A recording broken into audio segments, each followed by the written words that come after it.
Assalamualaikum warahmatullahi wabarakatuh. A'udzu billahi minasyaitonir rajim. Bismillahirrahmanirrahim.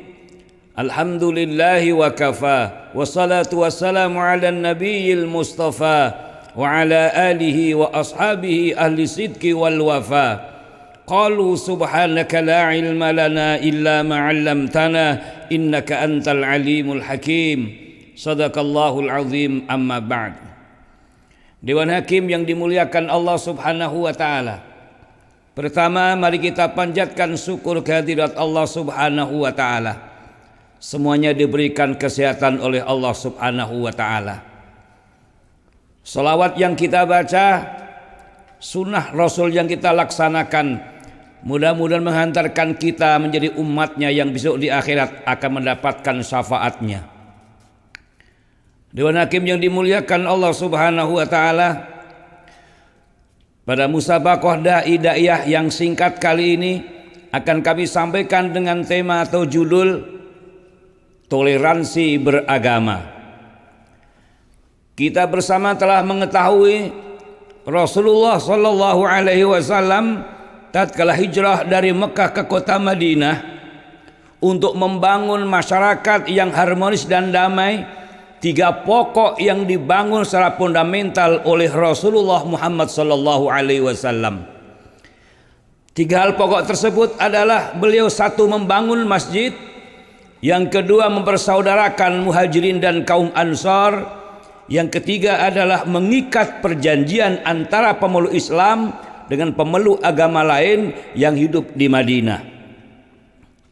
Membangun masjid adalah merupakan pondasi pertama yang dibuat oleh Rasulullah Muhammad sallallahu alaihi wasallam. Masjid bukan hanya tempat ibadah mahdhah, tetapi bisa untuk melaksanakan kegiatan-kegiatan keagamaan dan kegiatan-kegiatan kemasyarakatan. Dengan masjid, hubungan batiniah antara hamba dengan Allah akan terjalin dengan sangat kuat. Yang kedua, Rasulullah Muhammad sallallahu alaihi wasallam mempersaudarakan antara kaum muhajirin dan kaum ansar. Kaum muhajirin adalah imigran dari Mekah yang menuju ke kota Madinah. Kemudian dibantu oleh kaum ansar, penduduk asli kota Madinah, yang kemudian memberikan bantuan yang sangat luar biasa kepada kaum muhajirin. Kaum ansar yang memiliki tanah diberikan kepada mereka kaum muhajirin. Yang memiliki rumah, yang memiliki istri bahkan diberikan kepada kaum muhajirin yang mereka lebih punya istri dua. Ini menggambarkan bagaimana ikatan batinnya antara sesama umat Islam yang telah dipersaudarakan oleh Rasulullah Muhammad sallallahu alaihi wasallam. Yang ketiga tentang prinsip yang ditanamkan oleh Rasulullah ada di tengah masyarakat, prinsip muwatanah atau prinsip kebangsaan. Bahwa semua penduduk di kota Madinah punya hak yang sama tanpa melihat agamanya, suku bangsanya, dan asal keturunannya. Bahwa semua manusia di hadapan Allah adalah sama, yang paling mulia adalah ketakwaannya kepada Allah subhanahu wa ta'ala. Firman Allah subhanahu wa ta'ala dalam Al-Quran surat Al-Hujurat ayat 13 yang berbunyi sebagai berikut. A'udzu billahi minasyaitonir rajim. Bismillahirrahmanirrahim. Ya ayyuhan nasu inna khalaqnakum min dzakarin wa untha. Inna khalaqnakum min dzakarin wa unsa wa ja'alnakum syu'uban wa qabail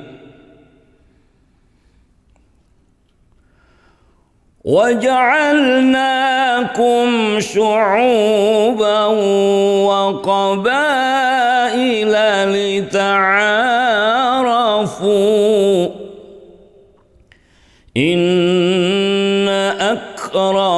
indallahi atqakum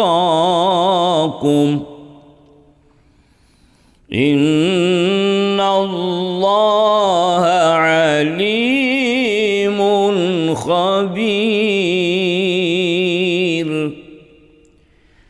Yang artinya kurang lebih, hai manusia, aku ciptakan kalian dari laki-laki dan perempuan, dan aku jadikan kalian bersuku-suku dan berbangsa-bangsa supaya saling mengenal di antara kalian.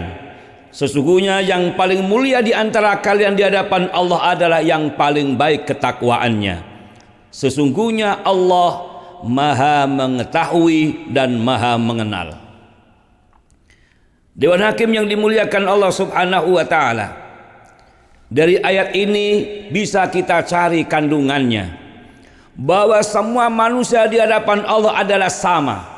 Miskin kaya tidak dilihat dari agamanya, sukunya, keturunannya, tapi ketakwaannya kepada Allah Subhanahu wa taala. Siapapun mereka yang hidupnya melaksanakan perintah Allah, menjauhi larangannya, dia orang bertakwa, maka akan mulia di hadapan Allah Subhanahu wa taala. Prinsip muwatonah inilah yang kemudian bisa diterapkan di negara kita, Republik Indonesia ini.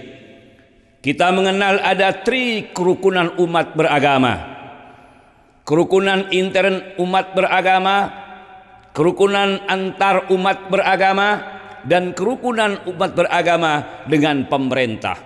Kalau hal ini bisa diterapkan, insya Allah akan terbentuk sebuah negara yang makmur, harmonis, damai, baldatun thayyibatun wa rabbun ghafur. Semuanya sama di hadapan hukum. Rasulullah SAW telah bersabda, ala man dhalama muahidan awing taqasahu aw kallafahu fawqa taqatihi aw akhadha minhu syai'an bighairi tibi nafsin fa ana hajijuhu yaumal qiyamah.